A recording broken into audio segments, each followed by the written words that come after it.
La question des essais nucléaires français en Algérie est plus qu'une simple page sombre de l'histoire coloniale. C'est une plaie toujours ouverte dans la mémoire d'un peuple.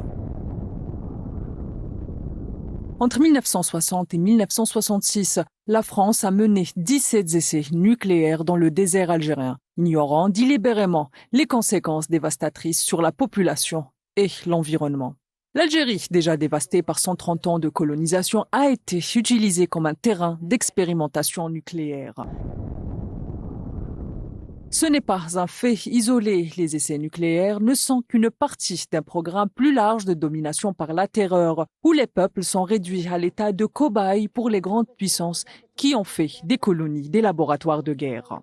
Mais l'Algérie, loin d'accepter cette humiliation, s'est transformée en un bastion de lutte pour la réparation historique. Non seulement pour elle-même, mais aussi pour les peuples du tiers-monde. Le combat algérien pour la reconnaissance des conséquences de ces essais s'inscrit dans un cadre plus global, celui de la réparation coloniale. C'est une bataille pour la reconnaissance d'un crime d'État, d'un crime qui se poursuit encore aujourd'hui.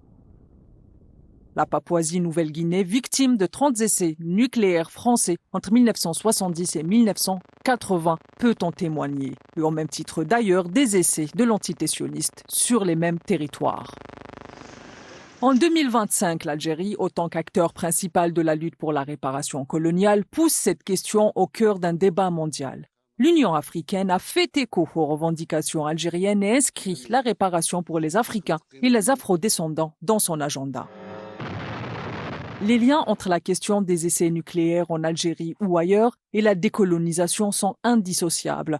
La technologie nucléaire née du militaire est une extension directe de l'impérialisme colonial. Les essais ne sont pas simplement des tests scientifiques, ce sont des actes de domination où les vies humaines sont sacrifiées au nom de la géopolitique et de la suprématie sécuritaire et militaire. Le refus de l'ordre établi nucléaire dans ce contexte intègre donc parfaitement la question coloniale. Ce n'est pas simplement une question d'environnement ou de santé publique.